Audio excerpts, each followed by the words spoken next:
A gente sabe que esse assunto é um assunto que ele realmente atrai muita atenção dos brasileiros.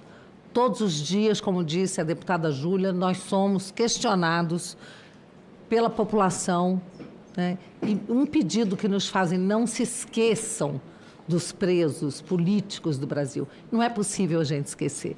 De fato, não é possível, porque a gente teria que não ter coração, acima de tudo, para a gente poder se esquecer dos presos de 8 de janeiro. Eu quero dizer que, na minha visão, tudo isso que está acontecendo serve a um propósito. Agora mesmo tem vários jornalistas ligando, mandando mensagem, querendo saber a minha opinião sobre essa história aí do... Como é que chama, senador Seif? Não sei se aqui é o... o que é que eles são, os verde e amarelo? É o quê? Punhal verde... Mas esse é o nome verde e amarelo. Suposto plano, a operação não, é o plano. O que eu acho desse plano dos Black Kids, sei lá o quê, né? Eu acho que tudo isso serve a um propósito. É isso que eu acho. Vamos aguardar aí essas investigações intermináveis, não é? Que geralmente já vem com uma decisão judicial, né? É uma sentença antes da investigação, não é? Vamos aguardar o que está acontecendo, mas, de fato, tudo isso serve a um propósito, como serviu o 8 de janeiro. Nós temos que pensar sempre a quem aproveita tudo isso. E certamente não é nenhum de nós aqui.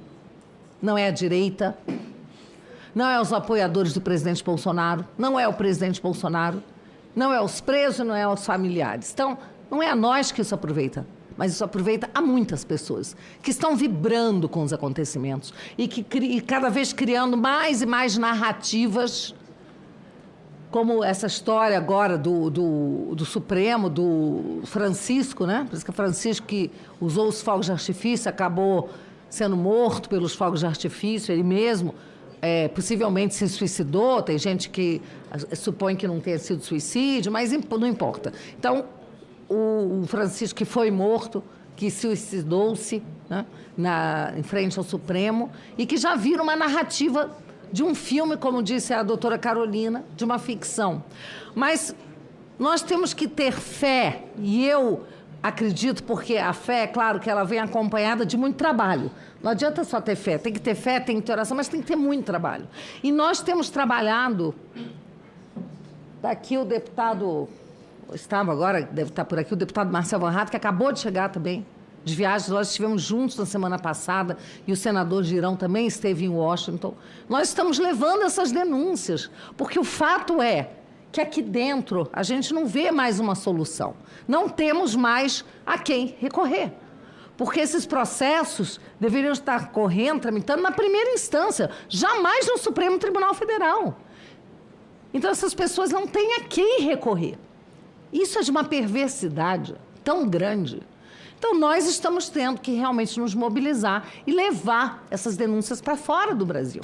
E eu quero dizer que, com a vitória do Trump, eu estava lá acompanhando a contagem dos votos, conversei com muitos deputados, né, que foram reeleitos, que são da base do presidente Trump. Conversei com algumas pessoas que serão do governo dele, farão parte do governo dele. E eu confesso para vocês que senti respirar um ar totalmente novo, um ar de liberdade nos Estados Unidos.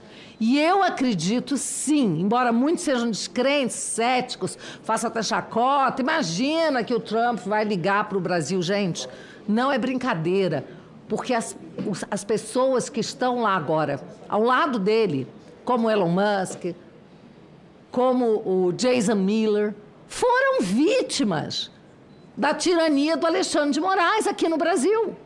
O Jason Miller é um dos principais conselheiros do Donald Trump e ficou detido no aeroporto de Brasília, após vir aqui para o CIPEC, após visitar o presidente Bolsonaro, o Eduardo, me visitar quando esteve aqui em Brasília, e ficou detido no aeroporto. Queriam que ele preenchesse formulários, respondesse perguntas feitas em português, e os advogados dele impediram que ele fizesse qualquer manifestação. Ele está lá. O Sérgio Tavares, que é o jornalista português, mas eu estou falando de pessoas muito próximas ao presidente Trump. Então, eu realmente acredito que as coisas irão mudar daqui para frente. E nós temos que ter fé, nós temos que continuar lutando todos os dias. Quero dizer para os senhores que amanhã completa um ano, como disse o senador Girão, da morte do Clezão, por culpa do Estado brasileiro,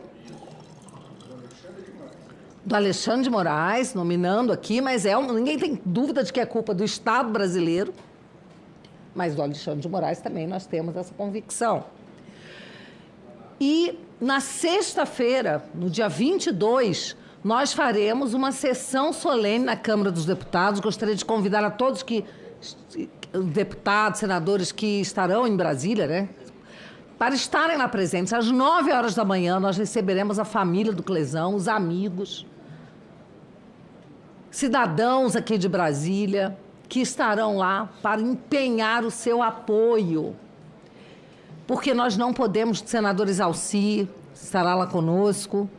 Nós temos a senadora Damares, eu peço também, se estiver em Brasília, que esteja conosco na sexta-feira, nessa sessão solene, porque nós não podemos realmente esquecer. O que está acontecendo é um absurdo. Eu sou, como você, advogada da área jurídica. Quem é da área jurídica, mais do que ninguém, não pode, de forma alguma, se conformar, porque vê os abusos desde a primeira linha de cada um desses processos, desses inquéritos. Tudo que nós aprendemos na Faculdade de Direito sendo rasgado, a Constituição sendo rasgada, nós não temos mais a menor segurança jurídica nesse país.